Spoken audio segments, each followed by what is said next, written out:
The following program is for mature audiences only. The views expressed by the people and other guests on the podcast are their opinions and their own and don't reflect the institutions or establishments that they work for. So please do not get our asses fired or canceled. Thank you very much. Enjoy the show.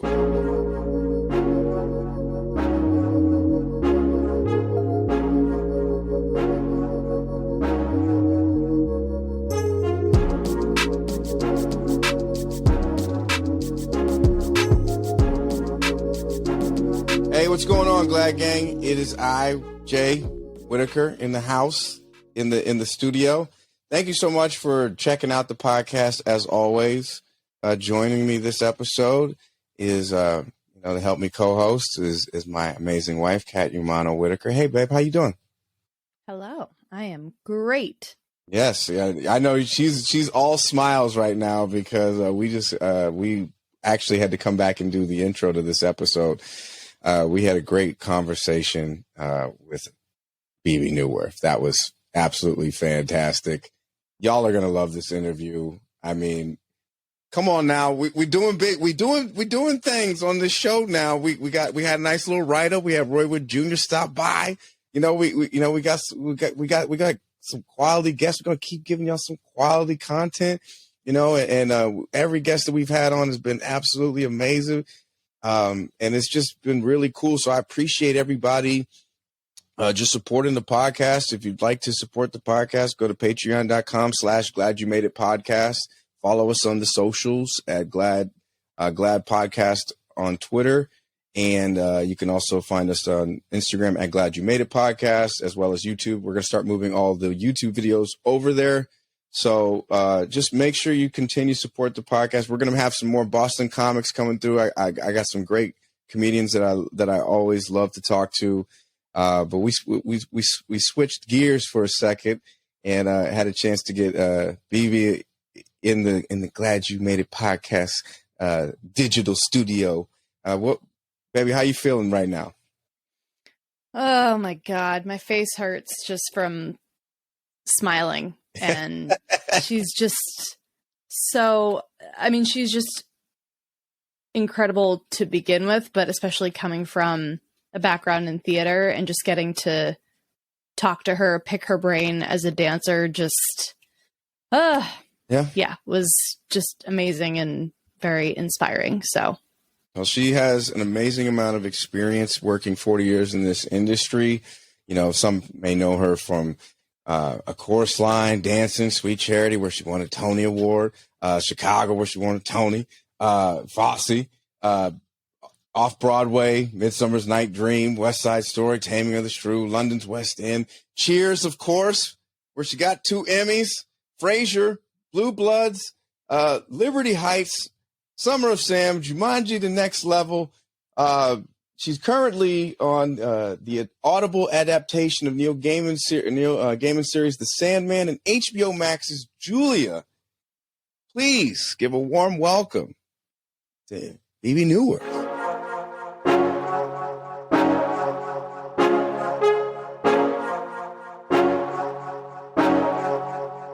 Welcome back, Glad Gang. I am here in my respective corner of the home.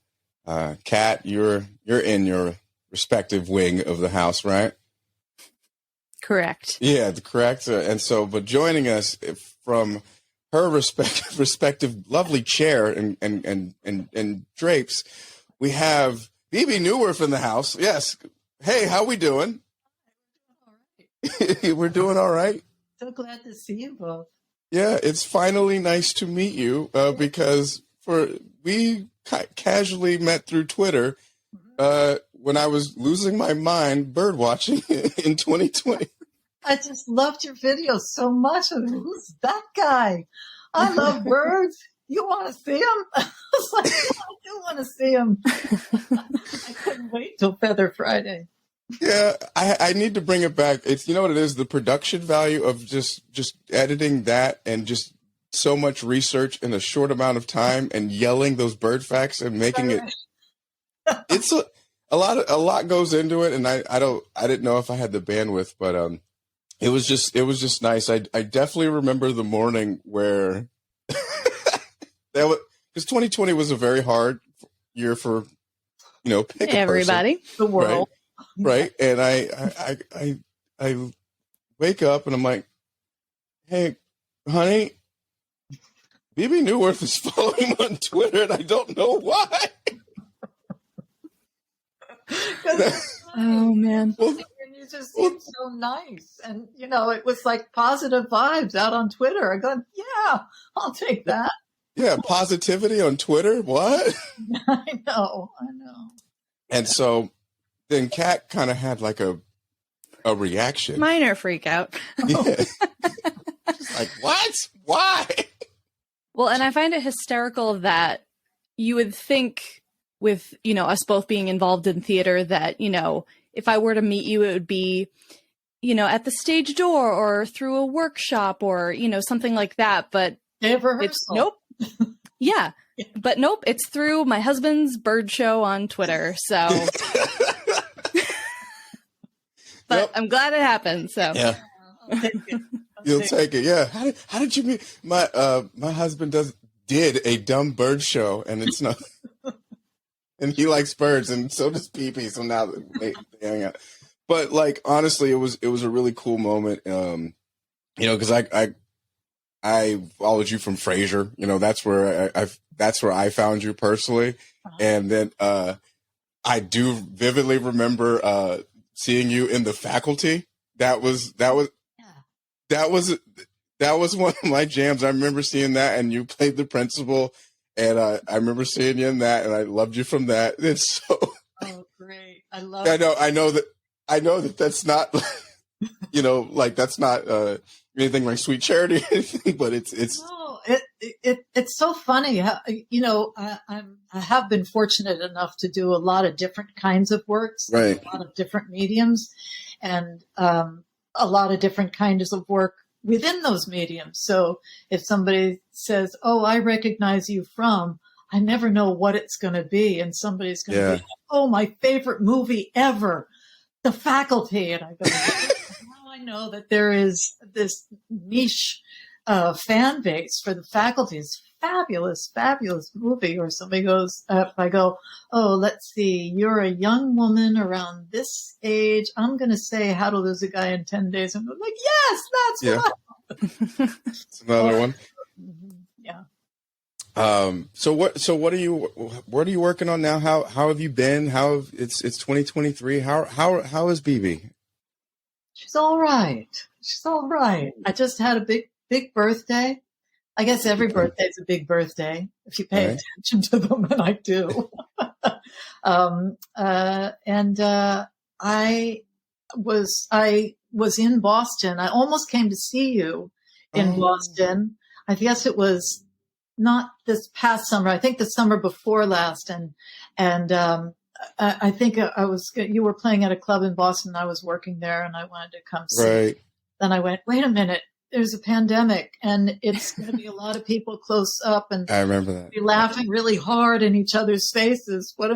I can't do that, and I was upset to miss you. But the last 2 summers, I was up in Boston working on a TV show for HBOMax. There's the show about Julia Child called Julia. So up there doing that, and then last summer before I went up there, I was doing a musical Off-Broadway that Sarah Silverman wrote called The Bedwetter, which was a musical based on the memoir she wrote called The Bedwetter. And I played her grandmother, and that was great. And now I'm waiting to see, if Julia gets picked up for another season. I don't know if it will or not, but I'm trying to put together a few other ideas I have for some theater work, because that's really where my heart is. Right. And going back to theater for a second, just what obviously you've done, your career speaks for itself. You've done a lot of different things. And so, yes, people recognize you for a lot of different things. Who do you get recognized as most, or what do you get recognized for most, or? Well, probably most for things on television, because, television has the biggest audience. You know? You could in one appearance on one show, you could reach more people than you ever would in 4 years of doing the same Broadway show 8 times a week. It's just, that's what the numbers are. So I did, and not, and television goes out everywhere. Yeah. You have to go to a city to see, it's live. So fair. Well, I started in theater because that's, yeah. I mentioned Kat and I are dancers. So I started in the theater, and I started in ballet when I was a little kid, and I danced in ballets, and I was with a little non-professional ballet company in New Jersey, where I'm from. And then I went to New York, and then I pretty much when I was 19, I got my first job, and I was out on the road with a chorus line. So, and then I came back into town with a chorus line, did on Broadway. And then, so it's all been dancing in the theater. And then when you dance in the theater, you have to be able to sing, and you have to be able to talk. And so, so I did. And then I started getting jobs doing other things, and which was confusing, honestly, because I thought, well, where's the music? When's that going to start? You just want me to talk. So, but it's been great because it's led me to see a lot of different ways to express, and a lot of different mediums to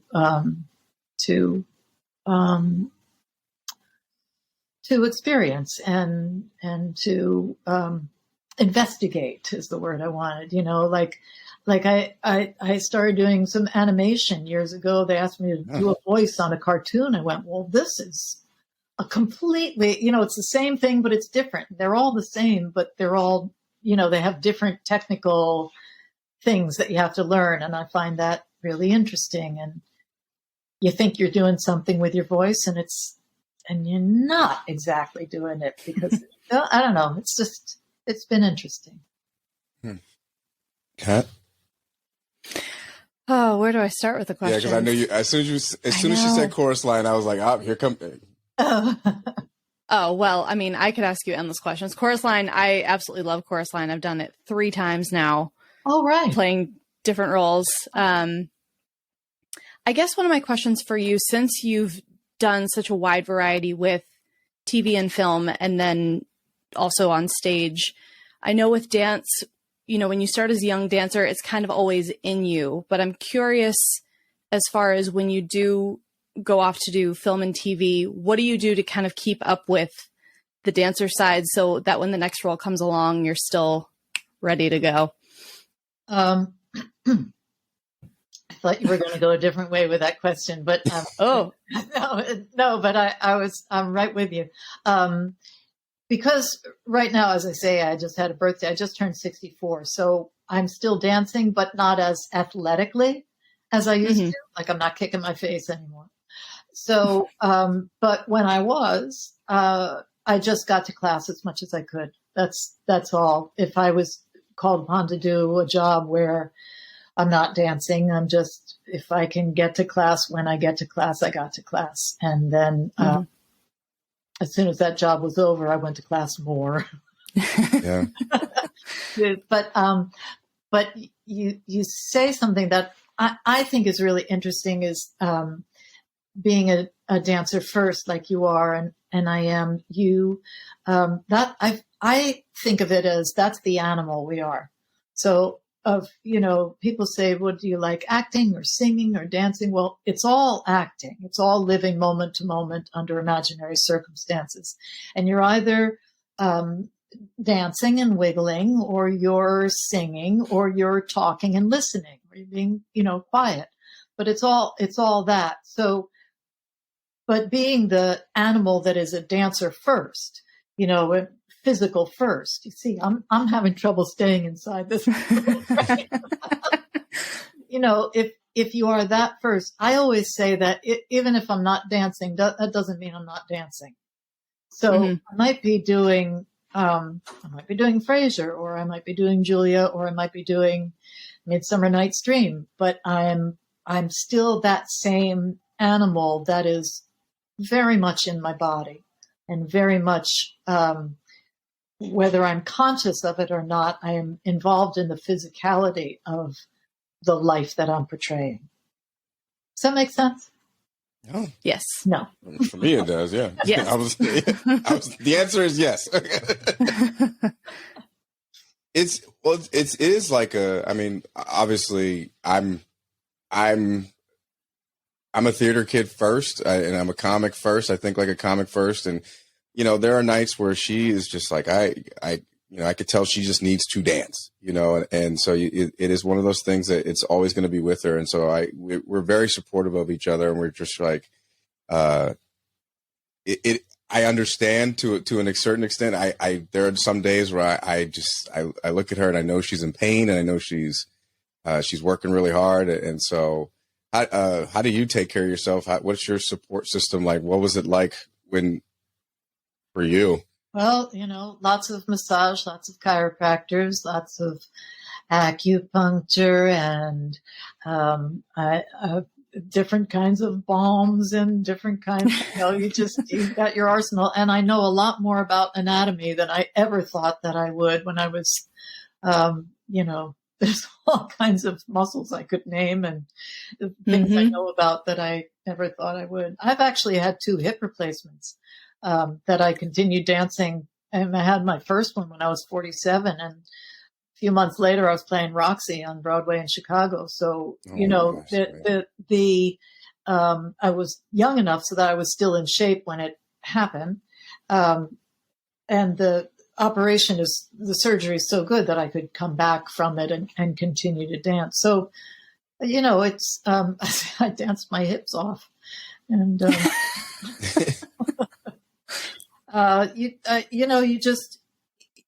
you do whatever you have to do, there's no answer for it, but you can't, I'm sure, Kat, you feel the same way. You can't imagine not doing it. So you just do it. Yep. You find yourself going to weird appointments and weird places just to get it done. Yep. Tuina? Oh, that is a Chinese healing modality that came before acupressure, and it healed my sprained ankle. And now I know about Tuina. So, yeah. So all these ointments and all this other stuff. Okay. Honestly, this is very comforting to hear. Oh yeah. Yeah. Does a lot of my life make sense to you now? Yes. Because when we first moved in together, I was like, why does this woman have so much ointment and knee braces and so honestly, I was just like, as soon as you said, yeah, I do this, and I'm like, yeah, this sounds extremely familiar. So yeah. That's right. Thank you. All right. See, now that makes sense. So that's awesome. No, all I was going to say is, and it's tricky too, because even though, I'm 31 now, and even though I'm not old by any means, the wear and tear is very real. And so even though you might still be in the prime of your life, a lot of that catches up to you. I know when I hit my 30s, it was like, oh, this feels boy. Yes. Yeah. It does.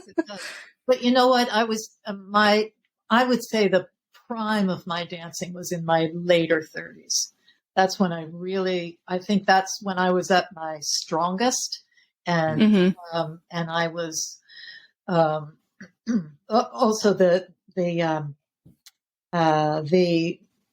ability to express through the dance, through the choreography, that channel was as open as it ever was, if you know what I mean. And you know, so it's not just performing, it's not just executing steps. It's what makes it art is that you are expressing something. So the ability to get strong enough, physically strong enough, and have a strong enough technique so that you can just throw that all out and really focus on the expression. That's what we're all aiming for. And I think that was best for me. That was strongest for me in my quite late 30s. That's like the most comforting thing I've ever. Right. I was like, I know she needs to hear this right now. This is a mentor session, not a podcast. If you can leave, we're just. Yeah, I'm going to go. You can just see yourself out. Kat and I have some things to talk about, Jay. Yeah, we got to talk about Right. hips. We got to talk about hip flexors. I mean, well, let's talk about it honestly, like, because I think No, I know. Just kidding. I think the wear and tear is something that I never expected. I played football, I ran track, I'm in the military. I've had injuries, but some of the things that I've seen my wife go through for dance, and I mean, there was cheerleader auditions, all of this stuff. I have never seen someone in so much pain, and then just day in and day out and going back, and I'm like, how do you do this? I mean, I do as a comic, I get emotionally bruised and beaten almost every night, sometimes on stage, but I'm like, how do you physically keep going back? You know, the difference, I always bristle a little bit when people say, oh, dance, you're all athletes. So I say, well, it is athletic what we do. And, you know, I told you. Right. But the difference is we can't show, part of what we do is not show the effort. You can't see the effort. So, you know, I remember thinking, you know, I'm old enough to have seen Michael Jordan play and, you know, live. And I thought, wow, that really is his tongue sticking out the side of his mouth. And I thought, you can't do that if you're on stage dancing. You can't let it has to look complete. That's why everybody thinks they can dance, because it looks so easy. Well, I'm telling you, it's some of the strongest, as you've seen, Jay, it's some of the strongest Right. performers, physical feats of strength, but it has to look absolutely easy. Like there is absolutely, I'm doing this port bras, you can't see it. Has to be completely at ease. Effortless. Because the effortless. Yeah.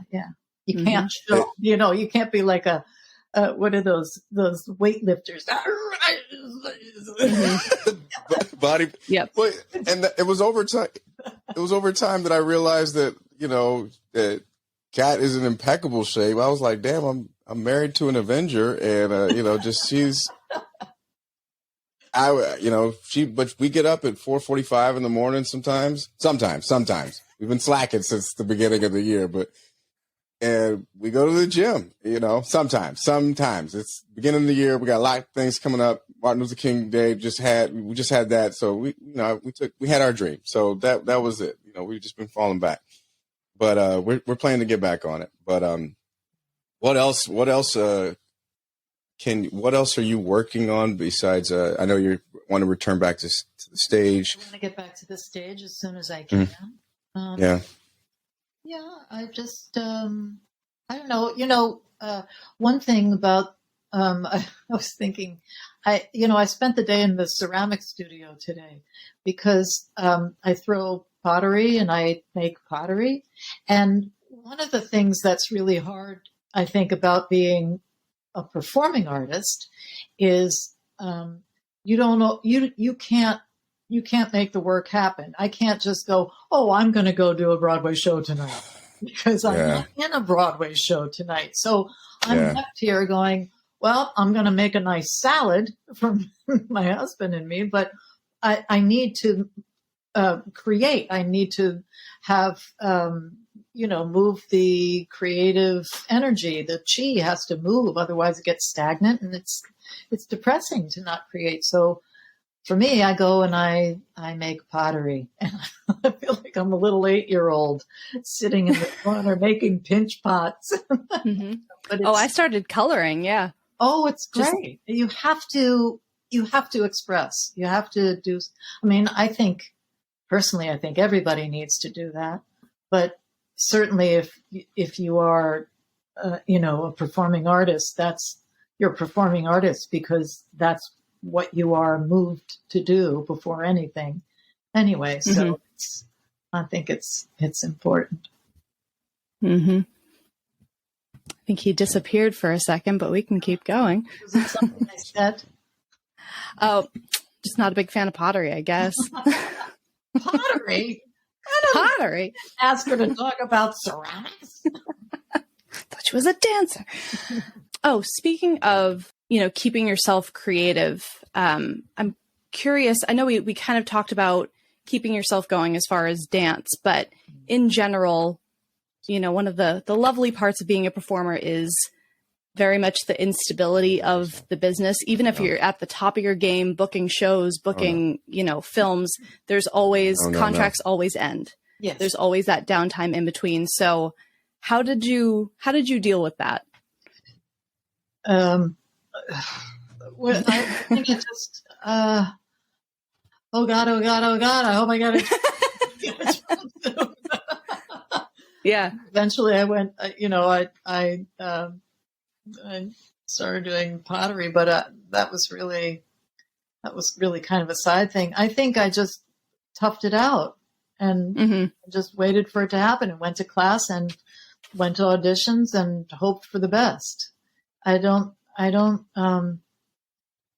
know that there's anything, okay, well, I don't have an answer like, here's what you do.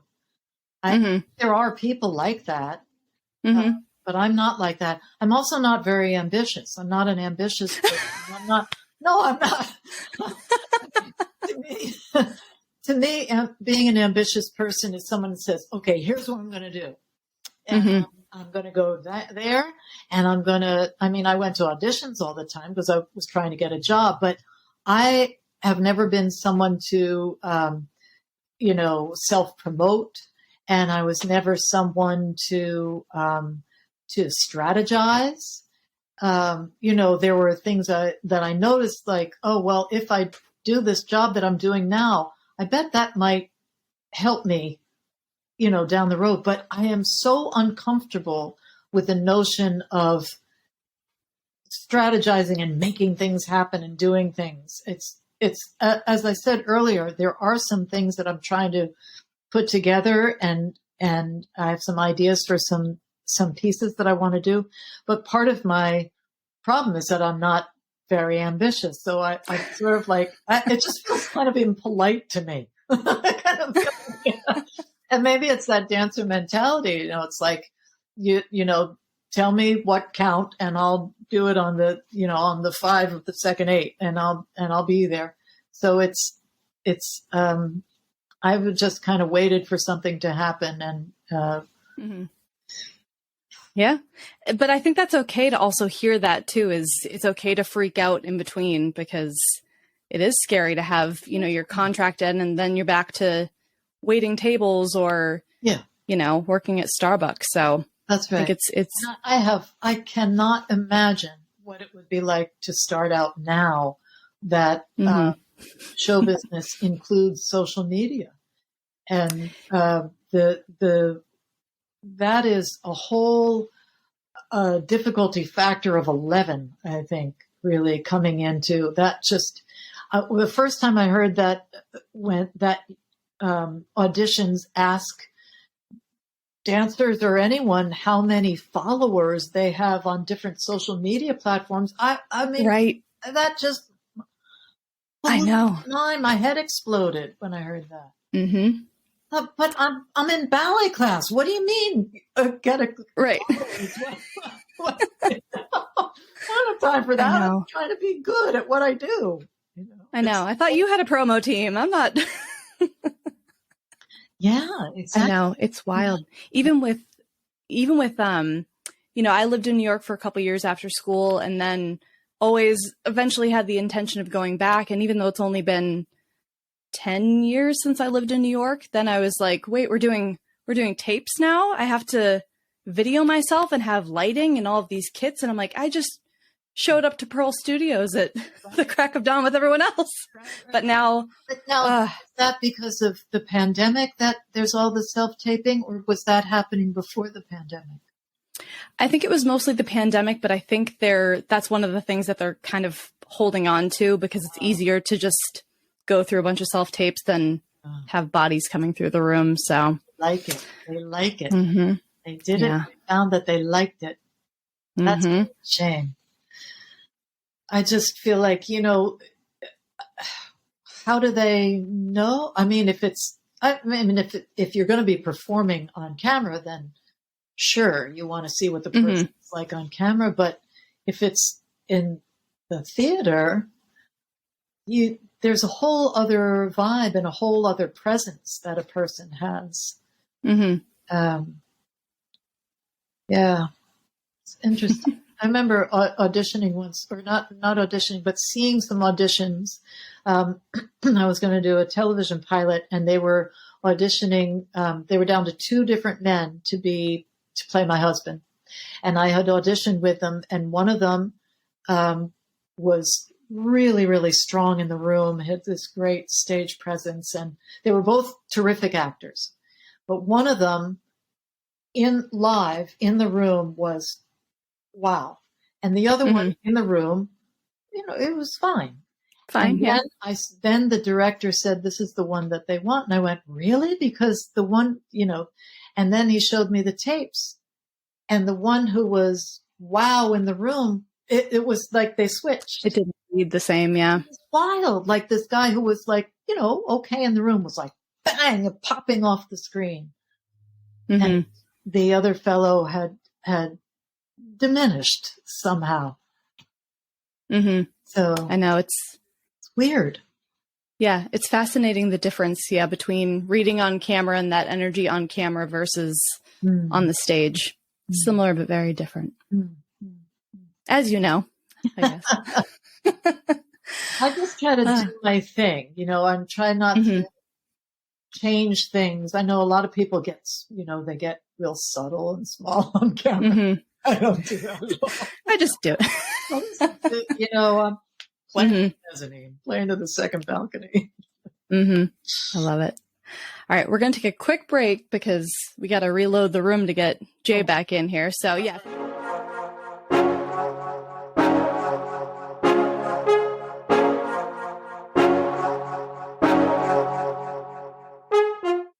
All right, welcome back. I had a slight technical difficulty, but Kat and Bebe were able to. I didn't even need to be in the conversation at all, anyways. So, Bebe, welcome back. Thank you again for sticking around. I do have a couple questions. Just so I know some people wanted to legit ask some questions. Okay. That listen to the podcast. They wanted some people wanted to know your thoughts on the new Wednesday show as you played Morticia in the Broadway production. You know what? I saw a trailer on it on the Twitter. I saw a trailer for it and it looked amazing, but then it looked so gory, and I couldn't watch it because I have trouble with gore. I don't like Gotcha. And I don't like gore, and so I haven't been able to see it, but it looks amazing. Yeah, we've watched it. It definitely has its moments of gore. Like, would you say a little bit, babe? I'm trying to remember it. A touch. Oh. A touch. Oh, okay. Yeah. Well, maybe I'll watch it then. One comes from a good friend of mine, and one question says, besides you have an amazing career, but most of all, how are you doing? I'm doing okay. Thank you for asking. I'm doing all right. That's from my good friend Tookie. She just wanted to know, how are you doing? Thanks. How are you doing? My buddy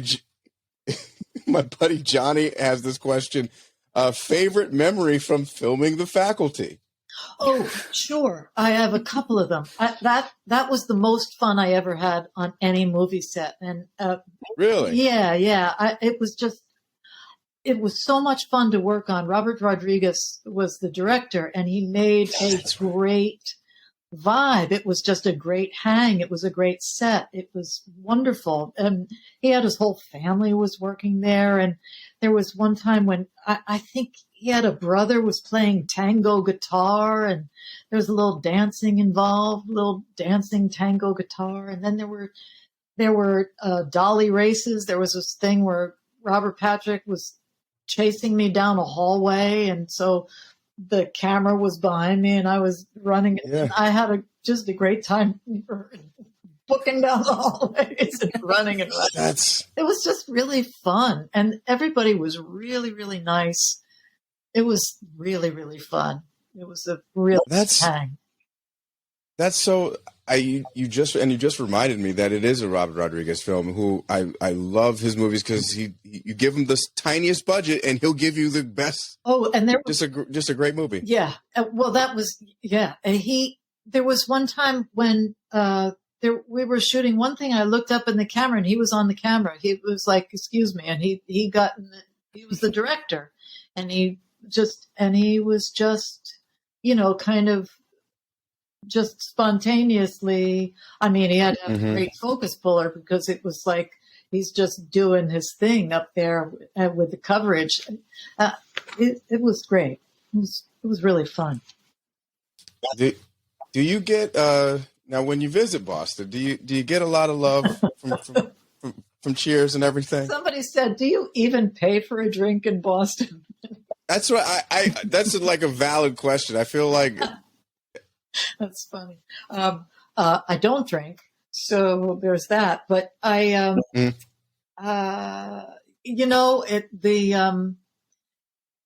the people who recognize me from that are getting older and older and older.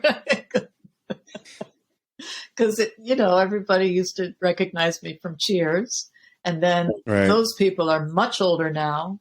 And now there's some, younger people who know Frasier. And then there's this thing where like really young people love Frasier. There's some kind of, I don't know, they've discovered it or something. I mean, the writing is fantastic on all those shows.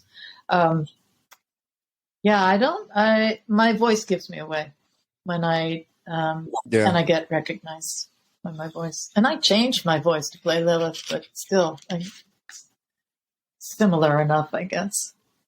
Okay.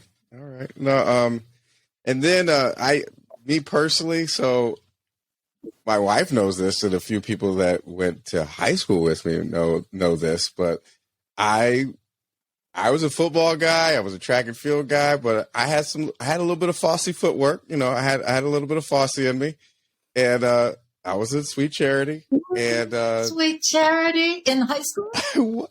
Yes, I was. Who'd you play? No, I was just in the ensemble as one of the dancers. But right now, my drama team.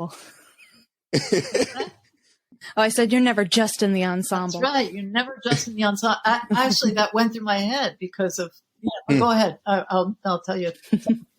Go ahead. No, I know my drama teacher, Mrs. Harris, is probably smiling right now, just laughing at me right now. But I guess what would you say to anybody that's young out there that's aspiring, that may not feel like, oh, this is goofy for me, or like, what could I learn from dance, or what could I learn from theater? There's so much to learn. I was a little hesitant at first, but then I realized how much I love the stage. What would you say to that person that's on the fence about getting involved in theater? What have you learned so much about yourself and other people? One of the things about theater has always been, as a community, is a very accepting community.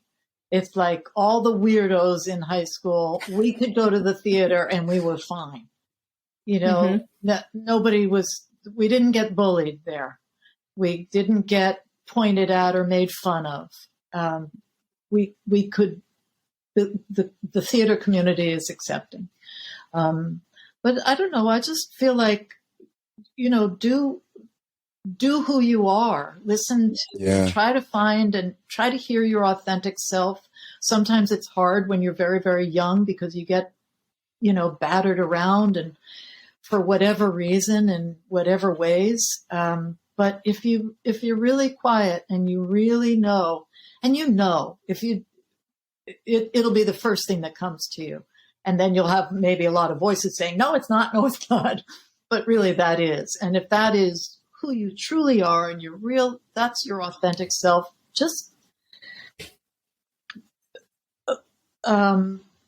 see if you can allow yourself to pursue that and honor yourself by doing that. And it may be that you're the only person who is honoring yourself. It might be that you are in a group of people who say, that's, what do you want to do that for?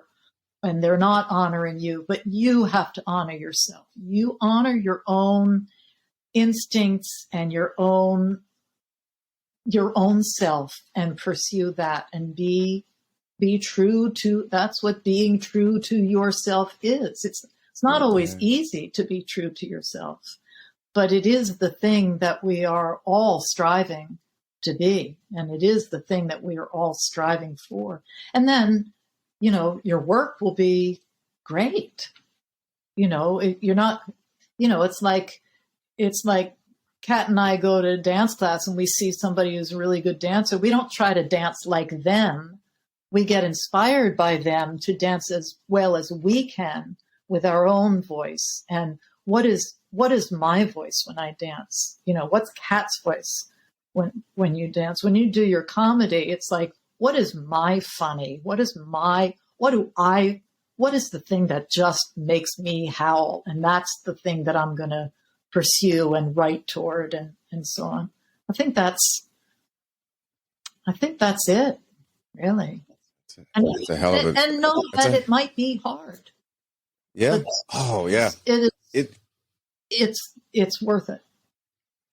So many things. I mean, just talking about how accepting, because I was a weirdo back in the day, and I still am. I'm a proud weirdo, and I got lucky and I married another weirdo, you know, so it's but you know, like, you're right. Those communities are accepting, and you're right. Honoring yourself. That's so important. And for me personally, like I had a hard time finding, I started comedy and I started stand-up comedy in Salt Lake City, which is that's a difficult place to start comedy, and finding my own voice and honoring myself instead of trying to cater to, you know, a specific audience. I started catering to myself, and the person that I was with, you know, that I am with my wife, I started letting that show on stage. And that's when I felt like I was being my best version of myself and honoring myself. And so I love that you said, continue to honor yourself, because that is, to me, regardless of your medium and how you perform, whether it's, you know, with dancing, comedy, acting, whatever, it's all, you know, I feel like as long as you're honoring yourself, you will always be working. And if you're very, very lucky, you'll find a teacher or a director, or, well, when we're very young, a teacher who will see us, see who we really are, and will nurture that and will support and hold that for us. You know, it's the teacher who sees who you really are, and who can help you. And it could be, you know, it's not necessarily the teacher of your discipline. It could be, you know, just your first grade teacher. But there also could be a dance teacher who looks at you and goes, oh, I know who you are as an artist, and I'm going to help you develop that, who you are. Or you may have a mentor as a comedian who says, you know where you're funny. You're funny when you're doing that, and you know you're funny when you're doing that. Why are you trying to do the other thing? So go ahead and let yourself, you know what I mean? They see you and they coach you and they nurture you and they bring you along, and you can trust them because you know you have that contact. You know, there is, it just seems right. And then you can hopefully learn to trust yourself. That's, wow. I mean, damn. Learning, like I had to marinate on that for a minute, because sitting there and thinking of just trusting yourself. And but you also have to be willing to accept that criticism. Yeah. And sometimes we all struggle with that. You know, that's normal. Yeah. Because you're just like, I thought I was doing it good, you know, and then. Well, you know, that's one of the things about dancers are different from actors and singers and any of the other disciplines, I think, because we train in a group. We train in a group together in very close proximity, and we train in front of a mirror. And so you there's no being by yourself. You don't train in a bubble like, I am good. You go, oh no, look what they just did, 4 pirouettes and their ending was look at that. So there's no utching around in dance training. It's part of the reason why we're so hard on ourselves is because it's like, no, I saw it in the mirror. It was terrible. Wow. Okay. Yeah, I'm just going to remain quiet on that part. Dancers are hard on themselves? I never heard that. That's new information to me. So real quick, I mean, it would be foolish of me to not mention, your Broadway run of Chicago. Well, can we just talk about that for a minute? Because it's not every day. We just have, Tony and Emmy Award winners on this podcast. It's going to be a regular thing, but you are a first. Thank you. You are a first, so thank you. But let's talk Chicago. We got it. We got to, please. Okay. Kat, I know you have 1,000 questions. Okay. Oh man. I guess I'm at, like I said, 1,000 questions, but I actually didn't know this until I was refreshing myself on your bio that you had played Velma, then Roxy, and then I didn't know you played Mama as well. So how was that experience? I have very limited experience doing the same show, but in different roles. But how was that to step into such different roles? I mean, they're between, Velma, Roxy, Mama, very different journeys through the same story. So what was that like? Well, it was really, really interesting. I played Velma, I opened as Velma and I played her for a very long time. And then I would come back to the show every year or so and play her for a couple months. And then it was a couple years later, I came back and played Roxy. And what was fascinating to me was the experience of those 2.5 hours was a completely different experience. Velma starts the show sitting on top of the world. She is the queen of the jail. She is sitting on top of the world. And then very soon in the first act, Roxy steals her thunder. And so Velma spends about 2 hours, the remainder of the show, desperately trying to get her fame back and walking into walls. Every time she turns, that doesn't work. This doesn't work. And she's desperately trying. And when she's not on stage, she's off stage, thinking in her cell going, what can I do? What can I do? What can I do? So that's her whole trajectory. Roxy starts the show out absolutely in the bottom. She's drunk and getting left by her lover, and then she kills him. And then she lands in jail and she's got nothing. And then everything starts coming up. So she spends the whole show getting everything that she's always wanted in life. I mean, it's in her monologue, in the Roxy monologue. She says, now I got me a world full of yes. And that's what she has through the whole show. And then she comes crashing down at the bottom, and then Velma and Roxy meet at the end, and they've both risen up. But that experience of striving for the whole life of Velma and floating for the whole life of Roxy was a really interesting dichotomy. It was a really different perspective on the show. And what's really interesting is that Velma was a much more difficult, physically challenging role than Roxy, even though Roxy is on stage a whole lot more than Velma is. And Velma just comes on like she's shot out of a cannon, and then she goes off stage. And then she comes on stage, and then she, sets her hair on fire and then goes off stage.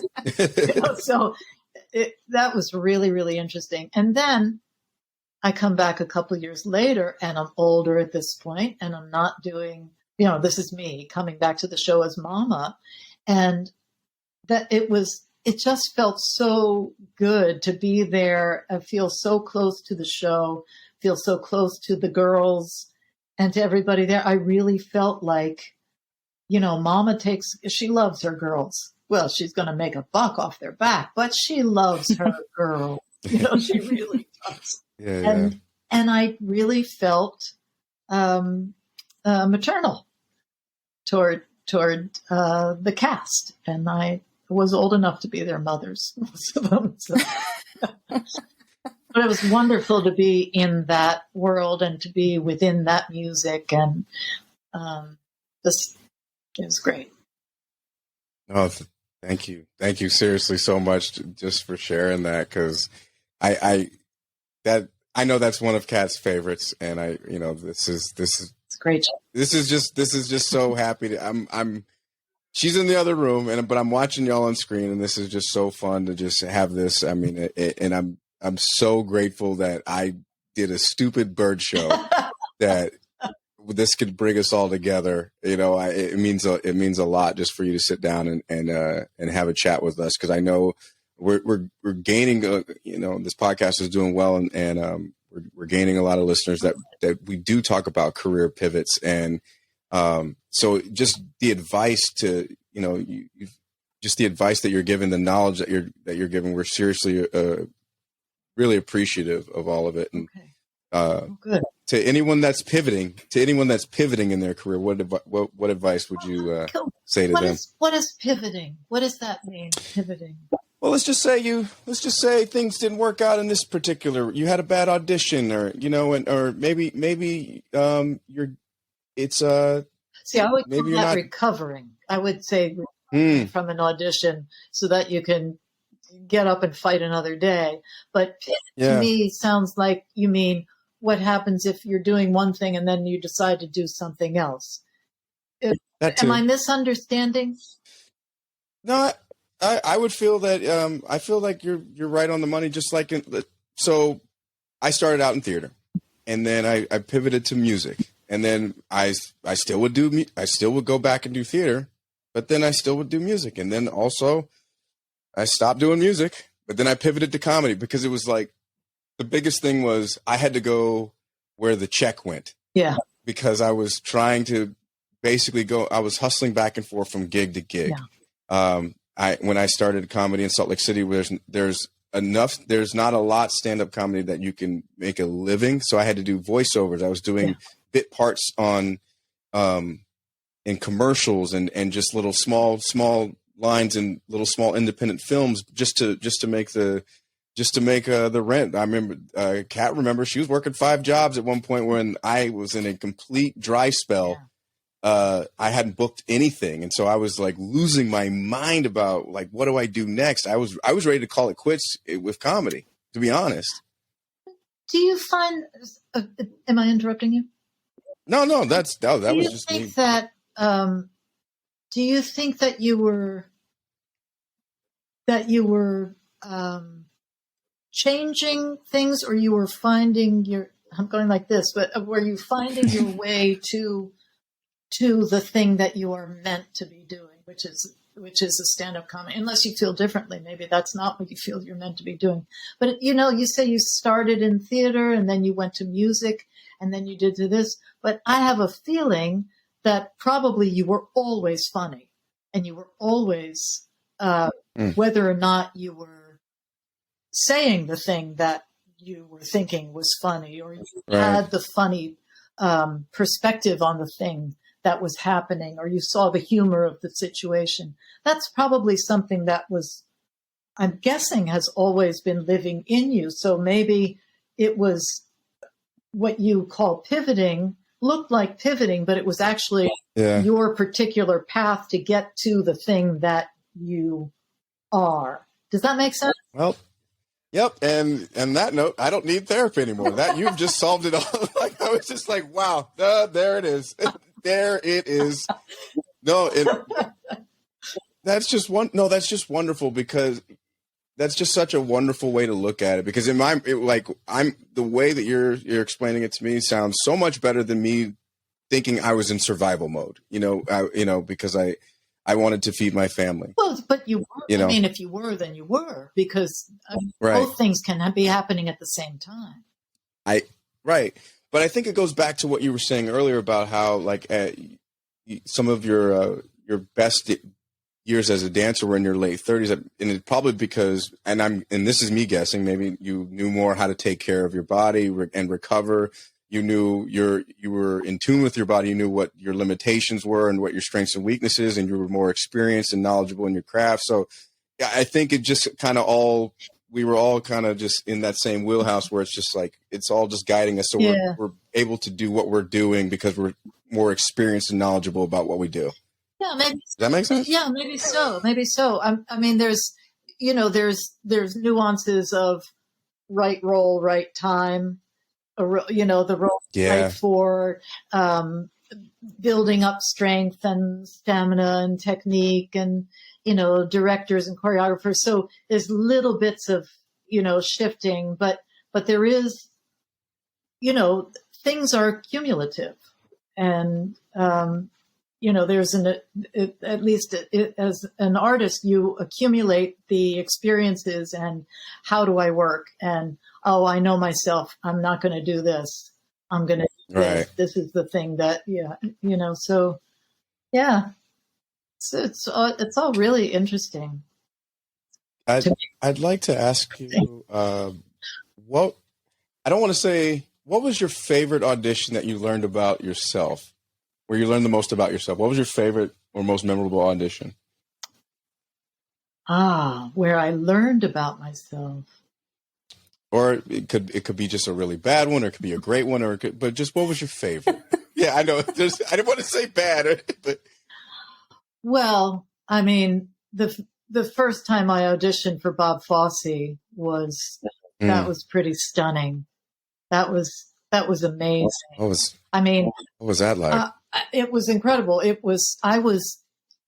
hadn't worked yet professionally, so I was still non-equity, and it was 1977. Must have been 1977. He was getting ready to do. It was like, Bob Fosse is going to do a new show. There's an open call at the Winter Garden Theater at 10 o'clock.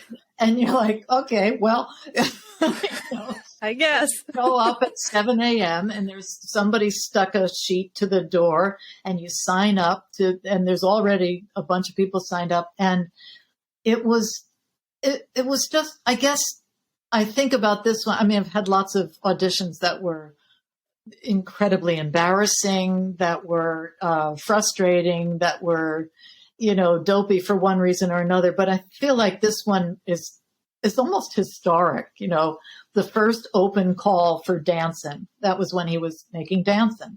And 600 people showed up. This is the women's call. The only women. This was not the men's call. This is the women's non-equity call. 600 people showed up. And at a certain point, they had to stop. They couldn't sign anyone else in because they had a show on that night. I think The Wiz was playing at the Winter Garden Theater, and they had a show on that night. And they had to clear the stage. So 600 people audition, and it was, if you've ever seen All That Jazz and the opening of All That Jazz, that was very similar to that. And that was the combination that we did. That it's to the George Benson, dun, dun, dun, dun, dun, dun, the opening of the, they say the neon lights up. That's what they do in the movie. Mm-hmm. But the music is T for two. And that was what the first combination that he would give. And I thought, this is an open call for a new Bob Fosse show. And he was there, and he looked at every single person who auditioned. And I felt like his heart broke for some people who auditioned, and he saw them. He liked some, he didn't like some, he didn't have, but he every single person I felt registered that he had that respect for dancers, that every single person was an individual, who wanted to work for him. And I felt like he treated them that way. And I got a call back. Thank you. Hey, I was like, come on. Of course you did. And I got cut at the callback, but he was so nice when he cut me. So it was fine. Later, a few years later, I actually did do Dancin. So it was all right. That's so amazing. That's so amazing. No, thank you for me, Jay, when you said you were just in the ensemble of Sweet Charity. When I did Sweet Charity for Bob Fosse, he was directing the opening, you know, when she goes into the lake, she gets pushed in the lake and then everybody comes by. He gave every single person direction. He didn't treat the ensemble like this block of humanity. Like at that audition, each person had a very specific character and he spoke to them and directed them on what they were doing. So there. Wow. That's awesome. That's awesome. Baby, did you have anything? I know I at least have one more question because I have to ask you. I think, you've done so much. I remember when you sent your bio, I texted him and sent a GIF of someone just letting go of a scroll. But I guess, but is there anything that is on your bucket list, whether it's a specific show, a specific role, or just something else that you would like to do in your career? Yes, there is. But I never talk about it because I feel like it dissipates the energy of, like I say, when you were out of the room, Jay, I said, I'm not ambitious. Like I'm not a strategizer. Like I'm going to do this. And if I don't know that person I'm not, that makes me uncomfortable. But there are a couple of things that I really, really hope I get to do sometime. Yeah. It will happen that way. And yeah, I feel like if I say it, it just dissipates the energy of that focus. So. Well, we're gonna focus on that. We're gonna focus on it being unfocused and not talk about it. And so, but we're gonna make sure that energy stays there. So yeah. But whatever it is, I know it will happen for you. I have to ask you because this is how we found each other. What is your favorite bird? I was waiting for that. Oh, I love those. See, I love animals. So it's not like I'm not like a bird fanatic, but I just love animals for all different reasons. But, the first thing that came to me were those very, very tiny little birds of prey, the little the kestrels? Little falcons and kestrels. Yeah, like those. I love those. But I also like, penguins falling all over themselves and flamingos trying to stand on one leg. And I also like ducks make me laugh. I go to the what is it? The Public Garden in Boston. And I watch those ducks and they just make me laugh. They go, whoop, and then they come back up. Fair. Okay. That's hilarious. Ducks always make me nervous, but like when you put it like that, they do. It's just, they come at you. Yes, that's why ducks are very aggressive. They get that right there. So no, that's all I had to ask because that was one of those favorite things. And I remember when you messaged me like, Jay, what bird is this? And I was like, that's a magpie. And I know. And you were like, I'm sorry. yeah. Which, by the way, I went back and checked our DMs, and I was like, I was pretty aggressive, but I felt like you knew that was my style of just yelling bird stuff at you. So I hope that you read it in my Full Feather Friday voice. I didn't. I was very proud. I felt like I should know that's a magpie. But We don't have magpies in New Jersey. I never saw one. I was in Paris, of all places, and it Oh, wow. and that was a picture of a bird in Paris. I went, oh, look at that beautiful blue and black and white. What is that exotic thing? And you're like, it's a magpie.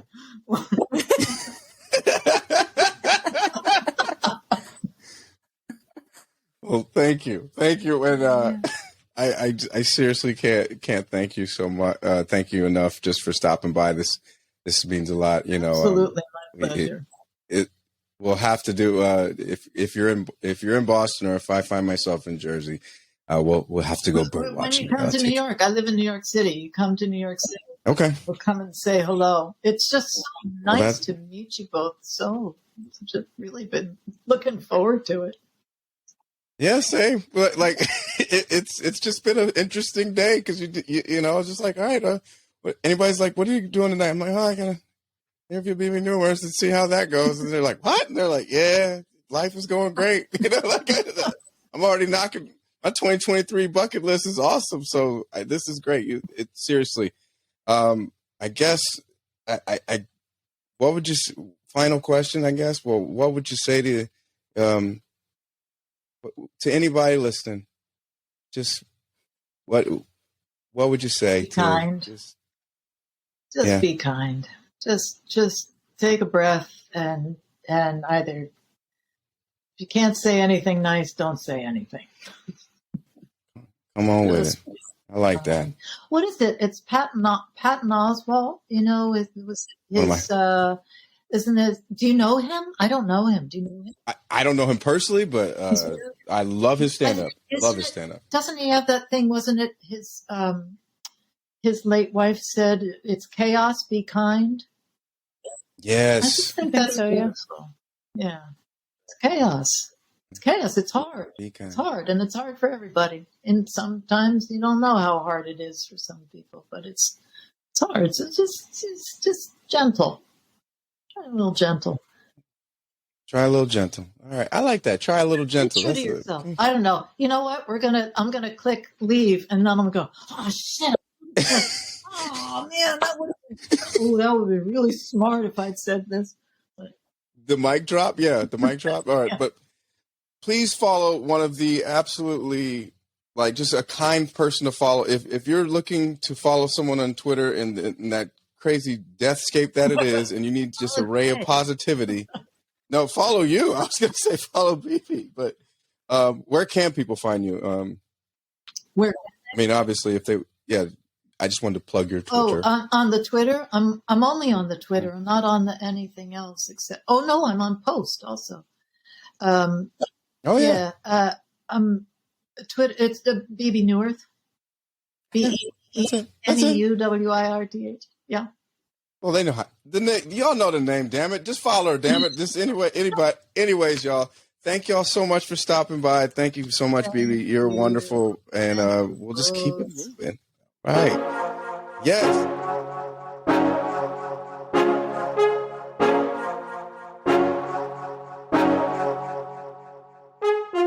I'm feeling good. How about you, Ben?